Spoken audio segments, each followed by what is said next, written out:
So it's August 25th, 2022 from the Bhakti Center in New York, and reading from Śrīmad-Bhāgavatam, Canto 10, Chapter 8, text 50 through 52. That's correct, yeah? Yes. Okay. Astviti yukta sa Bhagavan Rajejona Mahayasha Gnagne Nanda iti kyato Yasoda Sadarabhavat Astu.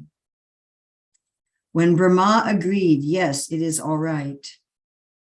Iti yuktaha, thus being ordered by him. Saha, he, Drona, Bhagavan, eternally the father of Krishna. Bhagavan's father is also Bhagavan. Raje, in Vrajabhumi, Vrindavan. Dronaha, Drona, the most powerful Vasu. Mahayashaha, the very famous transcendentalist. Gnagne appeared. Nandaha, as Nanda Maharaj. Iti, thus. Kyataha, is celebrated. Yashoda, as Mother Yashoda. Sa, she. Dada, the same Dada. Abhavat, appeared. It's interesting, this word kyataha is celebrated yesterday. I met a doctor called Kyati, which is, she told us, Gujarati for famous. So Srila Prabhupada's translation, when Brahma said, yes, let it be so, the most fortunate Drona, who was equal to Bhagavan, appeared in Vrajapura, Vrindavan, as the most famous Nanda Maharaj, and his wife Dada appeared as Mother Yasoda. Srila Prabhupada's purport. Because whenever Krishna appears on this earth, he superficially needs a father and mother. Drona and Dada, his eternal father and mother, appeared on earth before Krishna as Nanda Maharaj and Yasoda.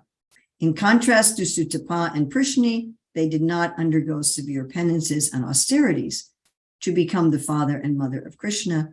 This is the difference between Nityasiddha and Sadhanasiddha. So I've been asked to read the next two verses as well. So text 51, Tato Bhaktir Bhagavati Putri Bhute Janardane Dampatyor Nitaram Ashi Gopa Gopi Shubharata. Srila Prabhupada's translation. Thereafter, O Maharaj Parikshit, best of the Bharatas, when the Supreme Personality of Godhead became the son of Nanda Maharaj and Yasoda, they maintained continuous, unswerving devotional love and parental affection. And in their association, all the other inhabitants of Vrindavana, the Gopas and Gopis, developed the culture of Krishna Bhakti. Srila Prabhupada's purport. Although when the Supreme Personality of Godhead stole the butter, yogurt, and milk of the neighborhood Gopas and Gopis, this teasing superficially seemed troublesome. In fact, it was an exchange of affection in the ecstasy of devotional service. The more the Gopas and Gopis exchanged feelings with the Lord, the more their devotional service increased. Sometimes we may superficially see that a devotee is in difficulty because of being engaged in devotional service, but the fact is different. And when a devotee suffers for Krishna, that suffering is transcendental enjoyment. Unless one becomes a devotee, this cannot be understood. When Krishna exhibited his childhood pastimes, not only did Nanda Maharaj and Yasoda increase their devotional affection, but those in their association also increased in devotional service. In other words, persons who follow the activities of Vrindavana will also develop devotional service in highest perfection. And text 52. Krishna Brahmana Adesham Satyam Kartum Vraje Vibhu Saharamo Vasams Chakre Tesham Priti Swalilaya. Thus, the Supreme Personality, Krishna, along with Balaram, lived in Vrajabhumi, Vrindavana, just to substantiate the benediction of Brahma. By exhibiting different pastimes in his childhood, he increased the transcendental pleasure of Nanda and the other inhabitants of Vrindavan. So I would like to focus on the fact that Sukadeva Goswami is saying that by the association of Nanda Maharaj and Mother Yasoda, all the other inhabitants of Vrindavana developed the culture of Krishna Bhakti, and relate this somewhat to two other points. One that Srila Prabhupada is making about the difference between Nitya Siddha and Sadhana Siddha, and also about this concept of devotional service, that the apparent suffering in devotional service is also ecstasy, and that one can understand this if one is a devotee. All right. So this association of devotees, we know, is something that is very important. Satam prasango mamavirya samvida. And here we're reading that even in Vrindavan, even in Krishna's pastimes in Vrindavan, when Krishna appears, that this association of devotees is crucial, that the association of Nanda and Yasoda, who are eternal devotees of the Lord, they're eternally the Lord's mother and father. They haven't fallen and have to come back to the position like as Tutapa and Prishni. They come, and by their association, they enliven all the other residents of Vrindavan. And this is true at every stage. If we're going to ask, is there one thing I could do that would really make a huge difference in my spiritual life? And I like to tell this story, that there was a factory that had a big boiler. It provided the heat and the energy for the various machines. And it was a fairly new boiler, but it wasn't working properly. And the company kept calling in different people to repair this boiler, and they would work on it and it wouldn't work. They weren't able to fix it. And the company president was exasperated and didn't know what to do. So he asked among his other employees, do you know of anybody who's a good plumber, HVAC person who can fix our boiler? And one of the employees said, yes, I have a good friend who's expert. So they call in this expert, and he goes to the boiler, and he has a little hammer, and he's banging on the boiler in different tap, tap, tap, tap, tap, tap, tap, tap, tap, tap. And after about a half an hour of doing that, then he finds a particular place where the sound was a little different, and he hits it hard with his little hammer.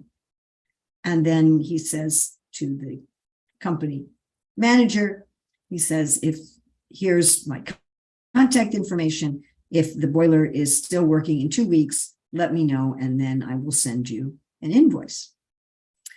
So after 2 weeks, it's still working. So he sends him an invoice for $5,000. And treasurer is, financial officer is $5,000.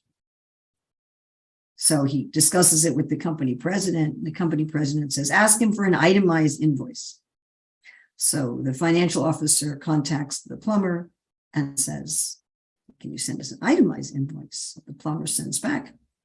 He says, for hitting the boiler, for tapping the boiler, $5.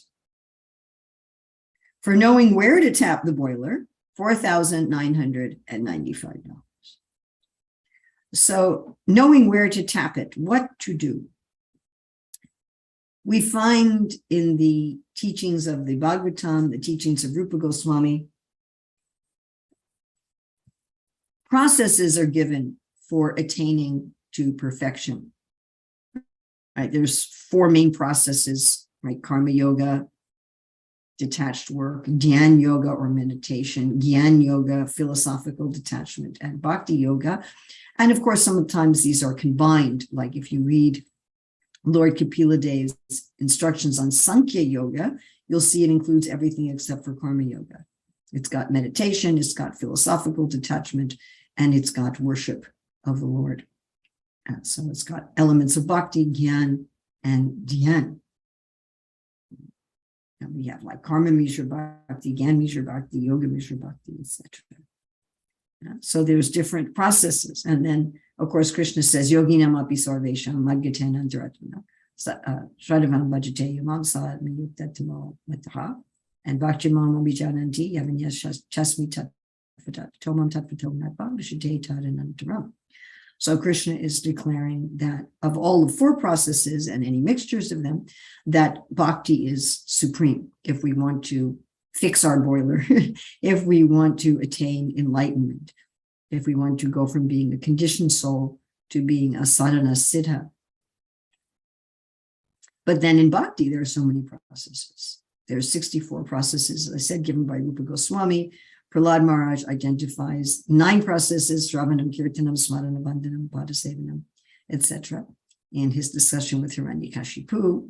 So there are those lists, and then there's different discussions in different places in the Shastra of different processes for within bhakti itself. And Rupa Goswami gives among the 64 angas, he says that 3 are most important, and those 3 have to do with sadhu sangha. And that is taking shelter of a spiritual master, taking diksha from a spiritual master, and following the instructions of a spiritual master. So he says those are the most important among all the 64 angas. So it's possible to attain perfection just by following the Rathayatra cart. It's possible to attain perfection just by drinking a little Charanamrita. Still, he says these are 3 most important, and they're all sadhu sangha. Then he gives 5 most powerful. And these 5 are also in his list of 64. There's a number of them that are very similar to each other. So among these 5 most potent, they represent various limbs of bhakti that are similar to each other. And this is chanting the holy name, living in a holy place, especially the Mathura area, worshiping the deity, studying the Shastra, especially the Bhagavatam, and associating with devotees. So we have associating with devotees as the 3 most important and as one of the 5 most potent. And then we will find it's included, like if I'm going to holy places, I'm supposed to go to holy places to associate with devotees, as Prabhupada said, not just to take a bath like one of the animals there. If I'm worshiping the deities, I must be instructed in deity worship by a spiritual master. That there implies that there's the association of devotees. Chanting the holy names, especially Sankirtan, of course, is done in the association of devotees, and studying the Shastra, particularly Rupa Goswami is saying studying the Shastra in the association of devotees with like-minded devotees. So we see that this association of devotees permeates the 5 most potent items of devotional service. Of course, one could also say that the most important thing to do is to chant the holy name, and to chant the holy name with attention. However, to chant the holy name and to chant with attention requires the association of devotees. However, to get the association of devotees does not require chanting the holy name. So we could make the argument that the association of devotees is the key. I have found in my own spiritual life that the jet fuel for me to advance spiritually is association of devotees. And we're seeing that this is operating at every level. It's operating when one is an aspiring devotee. It's operating when one is a perfect devotee. It's operating when one is, working in this world, trying to enter into Krishna's pastimes, as in today's verses. It's operating when one enters into Krishna's pastimes in the material world. And it is even operating in the spiritual world among the perfected devotees. And it's interesting that Srila Prabhupada, in his Purport to Nectar of Instruction, Text 4, he says, the International Society for Krishna Consciousness has been established to facilitate the 6 kinds of loving exchanges among devotees. He's saying that's its purpose. And of course, one of the 7 purposes is to bring the members closer to the prime entity Krishna and closer to each other. Prabhupada also says in that same Purport, Nectar of Instruction, Text 4, the life of the Krishna conscious society is nourished by these 6 kinds of loving exchanges among the members. So association of devotees is done in a particular way. It's done in terms of these 6 loving exchanges. So what are the benefits? Why is it that associating with devotees is so powerful? And how do we associate with devotees? So the benefits, and I'm sure you can think of others. These are some I thought of from Srila Prabhupada's instructions, the instructions of our acharyas and the scriptures. But again, I'm sure there are others. So one is we have an example. Without the devotees, it's very hard to understand. Like, let's say that in the Shastra, there were no narratives of people practicing spiritual life. Let's say the Shastra was just some rules and some processes. That was it, and a description of the result. But there were no examples. It would be extremely difficult. Right? Especially because devotional service is an action, anushilanam. It's something one does. So if we're just learning something theoretical, some theoretical idea, even then it's helpful to have an example. What to speak of if we're trying to learn a skill, if we're trying to learn something that we do. I recently taught ISKCON hermeneutics. We'll be teaching it again in September online. And where I recently taught it was kind of a small private situation to some very senior devotees. And I was asked, well, can't you just give a lecture and, give an hour lecture? I said, well, normally it's a 16-hour course. And these are senior people and they're very knowledgeable and they're very expert in what they do and they're very busy. And, why does it need to be so long? And I said, well, this is a skill. And for a skill, you have to practice it. So you can't just be taught theory. The theory is fine, but you have to practice it, and you have to practice it with a teacher to give you feedback. If you're going to teach someone how to play a sport, teach someone how to play tennis or swimming or whatever, you need to watch somebody.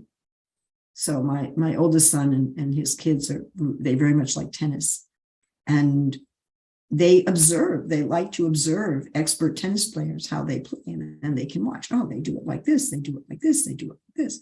And then they have a trainer, they have a coach. Actually, a couple of my adult grandsons are tennis coaches. And the person comes to you, do it like this, do it like this, do it like this. And then I'm doing it like this. Watch how I'm doing it. Now you do it. And this is how we learn a skill, right? There's kind of a process. Dr. Bruce Wilkinson breaks it down to, I tell you, I explain it to you, then I show you, then I do it with you, then I watch you do it, then I give you feedback, and then you do it on your own. And this feedback from a coach, right? Those who have studied how any of us learn a skill, having an example of a coach and feedback from a coach is absolutely essential. Otherwise, you'll be practicing something wrongly. Dehamrita Swami likes to tell the story of how, when he read about that we should eat the remnants of food offered to Krishna before he was with the devotees, he would cook things in a pot, and then he would take all the food out of the pot and take whatever was burnt on the bottom and offer that to Krishna and eat that and throw the rest away. So, one has to get proper instruction. Another benefit is we please Krishna by pleasing his devotees. And this is true everywhere. If you want to make me happy, the best way to make me happy is to make my children or my grandchildren or my great-grandchildren happy. Make my friends happy. You'll make me happier a lot faster by making my grandchild happy than you will by trying to make me happy directly. This is just nature. And we're like that because Krishna's like that. Another thing is we please Krishna by our cooperative attitude. Lord Vishnu tells this to the Prachetas, the 10 brothers. He was very pleased with their cooperative attitude. And this point was something that Srila Prabhupada made repeatedly, that we needed to have a society of love and trust. We needed to cooperate with each other. Now, one will argue, well, sure, I'd love to be cooperative, but not with so-and-so. And it's a fact that association with devotees means to associate with people who are like-minded. Like Yamuna and Dinatarni were living in their own ashram, just the two of them. And some devotees were criticizing, you're not getting devotee association. And Prabhupada told them, he wrote to them, so we still have the letter. He said, if you have association of 2 devotees that are compatible, everybody will make advancement. And if you have 200 devotees that are not compatible, no one will make any advancement. So in the spiritual world, there are groups. I mean, here we're talking about Krishna's parents. So I'm sure that there's many devotees who are elders and acting parentally towards Krishna, but there's different groups. I'm sure there are some who are more inclined to Krishna, some who are more inclined to Balaram. There's those who are in the paternal mood, those who are in the maternal mood. And again, I'm sure there's groups. We know among the young lovers of Krishna, there are many different groups, and they don't all agree about how to please Krishna. They have different views as to how to please Krishna. So they have different groups. The cowherd boys also have different groups. Some of the cowherd boys like to argue with Krishna. Some of them are very submissive. Among the servants, there are different groups. Among the cows, there are different groups. I was just at Gitanagari, and they said that they separate cows into different pastures because cows are very social animals. And if they have all the cows with all of the cows, then they're fighting. So they separate them. So there's different groups. So cooperation doesn't mean that I have to live in the same room with everybody. But Srila Prabhupada wants us to cooperate, and he doesn't want us to be criticizing. Somebody may have a different mood. Somebody may have a different vision. Somebody may, they may have a different take. And as long as they're, not violating the principles of Krishna consciousness, we should be cooperative and respectful. Not that the way I see it is the only way. Now, we also associate with devotees to practice life in the spiritual world, because in the spiritual world, everything is conscious and everyone cooperates together for Krishna's pleasure. And in the verses we're reading today, this is Krishna's pastimes in the material world. And Srila Prabhupada says in Krishna book, in the story where the cowherd men are seeing Vaikuntha in the water after the lifting of Govardhan Hill Leela, where they're thinking, I wonder what is our destination. And Prabhupada says there that generally one who perfects their sadhana or nearly perfects their sadhana, they enter into Krishna's pastimes in the material world for further training. So that's what's going on in today's verses, that Nanda and Yasoda are training, they're practicing for their life in the spiritual world. Then we also got a lot of inspiration from other devotees. We get inspiration when we see how they just, yesterday, I was taking my daughter to the dentist, and she was talking to me about how she has been dealing with a particularly difficult situation, kind of an extraordinarily, I'd say, out of a scale of 1 to 10, with 10 being the most difficult, I'd say it was probably about a number 8. And the example of how she's dealing with it, how she understands it, was so inspiring to me.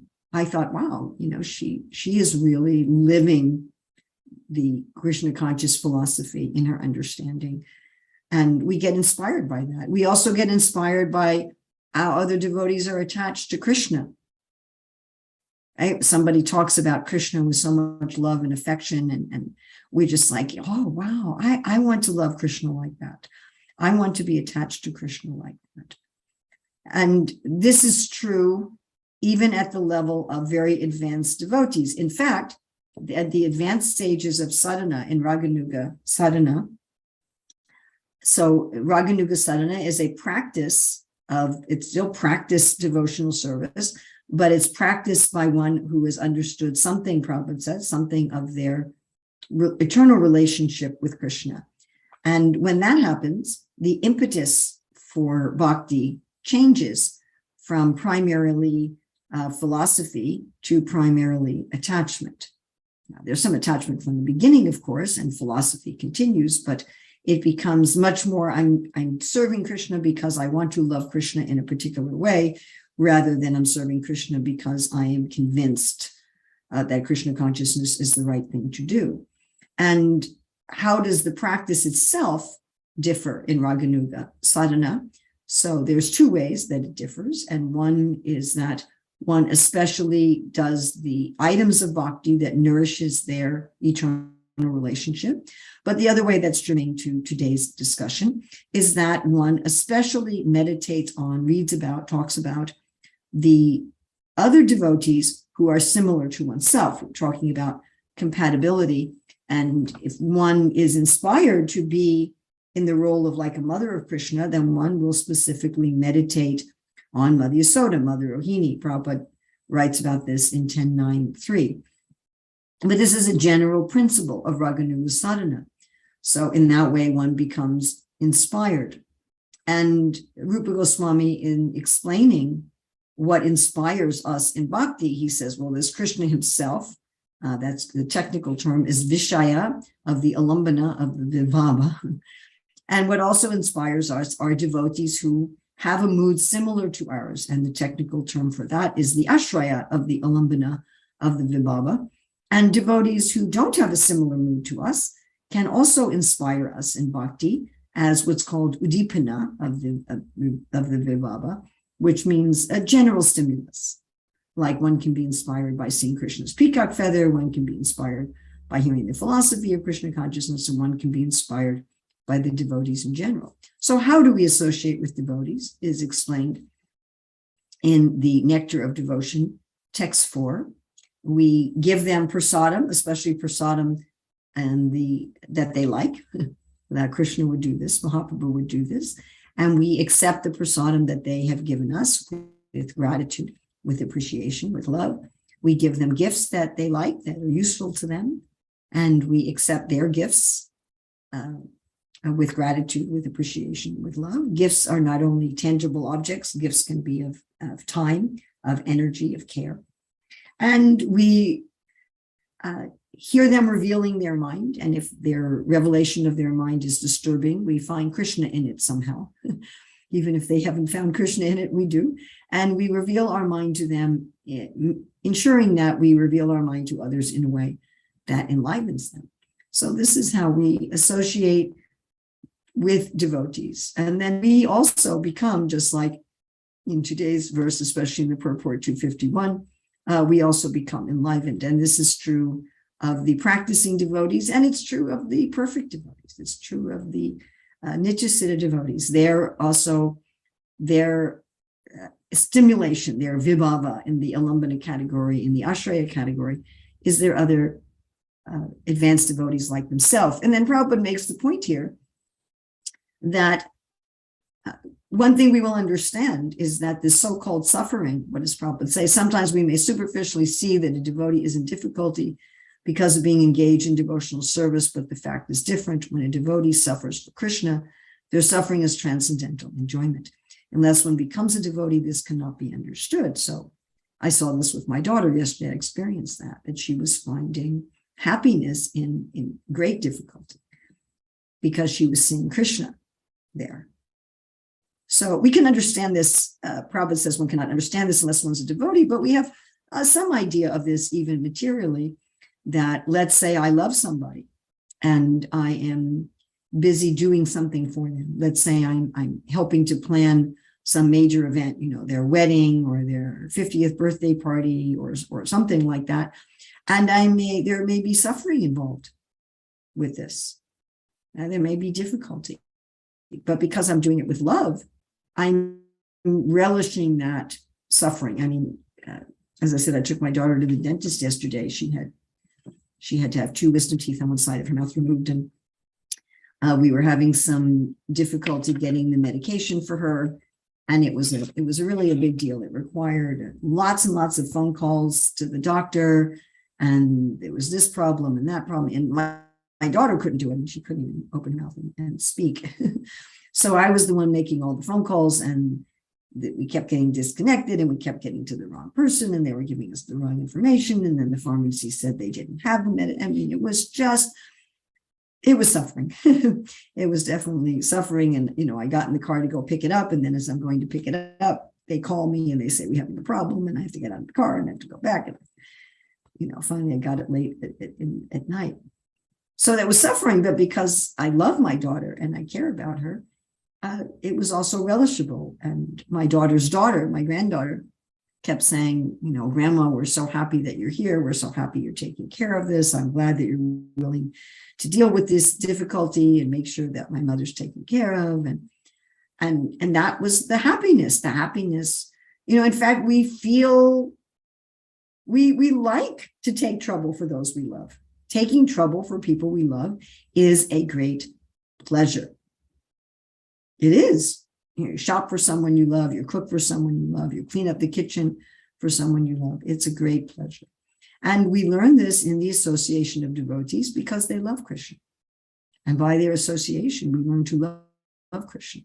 And therefore, our so-called austerities, sometimes non-devotees see the life of austere devotees and they're astonished. And you're like, I don't feel that I'm doing any austerities. Because we feel that love for Krishna. So this is our key to our spiritual life. Undoubtedly, our key is the association with devotees and how we associate devotees and how wonderful it is to associate with devotees. So we have some time, not much. We have about 7 minutes. If anybody has questions or comments. Oh goodness, we have 10 things in the chat. Hare Krishna. We have a question here from Adipur Shiprabhu. Yes, Adipur Shiprabhu. Hare Krishna, can you hear me? Yes. Wonderful class, very fantastic. You made some really nice points about how association with devotees fits into all the different forms of worship of Krishna, service to Krishna. And how example is higher than precept, and that, just telling the philosophy without telling an example of somebody who's applying that is a little dry and not as powerful and convincing. And then you were saying something, really made some really good points about how we're inspired. One of the principles of association, become inspired by how somebody's doing. I wanted to ask you a question about kind of a hot button word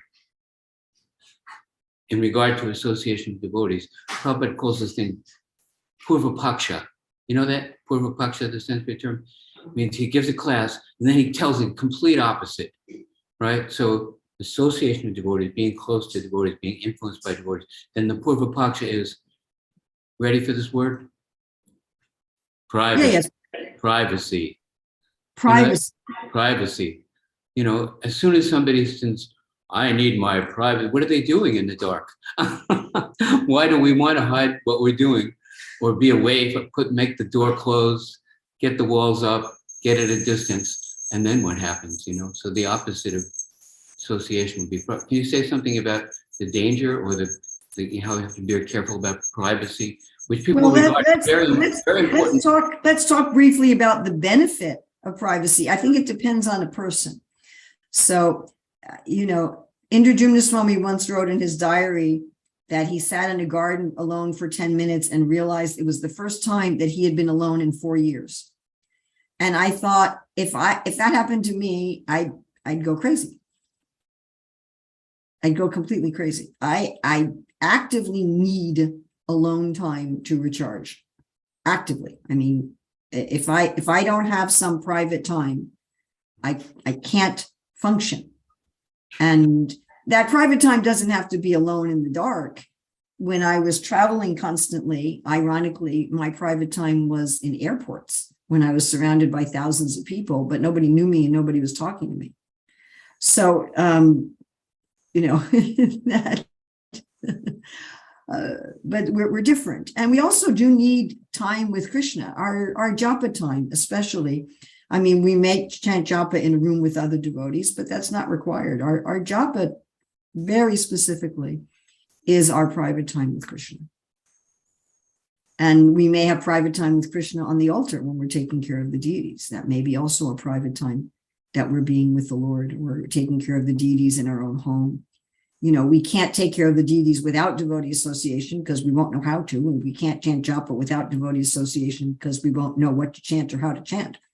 But actually, when we're doing those things, it's very much a private time with Krishna. And what to speak of dhyana, meditation, which is one of our angas, that is an extremely private internal time, even if apparently we're in the same room with others. It's just us and the Lord. Of course, when we're meditating, we're also meditating on the Lord and his devotees. But trying to just get away from the other devotees, yes, it can be very dangerous. We can say, oh, now I have an excuse to do nonsense that I don't want anyone else to see. Betty's iPhone, it says. Hare Krishna, it's Bhakti Devi. Thank you so much for a beautiful class. And I just want to, expand on what Adi was just saying, and what you were saying is I relish my early morning japa alone in the dark. But you mentioned something that was very interesting about, I guess, one path that combines all the different paths. And maybe you could just clear something up for me, because to me, like Bhakti Yoga, which is devotional service, how does that really, to me, it includes all the other paths. Like, how does it really? Oh, wow. I'm going to cut you off because we're running out of time. It does and doesn't. So there's meditation in bhakti, but it's not mechanical meditation. It's loving meditation. There's philosophical detachment in bhakti, but it's not just detachment because it also includes attachment to Krishna, which in just plain Jnana Yoga is not the case. In plain Jnana Yoga, it's just attachment. It includes karma yoga, but it's being done for Bhagavan. It's being done for the personality of Krishna out of love, and not just for impersonal Raman and not with the view of my own salvation. It's done to please the Lord out of love. So although jnana, and karma are all included in bhakti, they're included in a different form and a different way than strictly jnana yoga, and karma yoga. That's a very brief, brushed explanation. I want to get to Krishna Daya and then we're going to reading the deities. And I'll give information about hermeneutics, an email that can be distributed. Krishna Daya, Prabhu. Thank you, Prabhu, for the wonderful class. At one point of the class, you are mentioning Nanda Maharaj and Yashoda. So they are in the material world in the process of training in Krishna's activities. Am I wrong if they are Nitya Siddhas? So can you please? Well, that's what Prabhupada said in today's purport. Yeah, because in the earlier purport they said that for text 50. Yes. What's your question? Yeah, in the earlier purport, like the previous day's purport, so they are mentioned as Nitya Siddhas. So correct. I was little bit, if they are Nitya Siddhas, so they also undergo the training. So that's the. No, they're trainers, not in training. Sorry, that was not clear. They come with Krishna and his pastimes to be trainers. Oh, okay. Sorry. But of course, everybody is always advancing. Krishna consciousness is dynamic. It's not like, okay, I got here and I got it and that's it. It's always going forward. Well, I love this note taker here in the chat. Wow. There we go. All right. I think we have to end because we're reading the deities there. I will send the information about hermeneutics by email and hopefully that can be distributed. Thank you very much for this opportunity.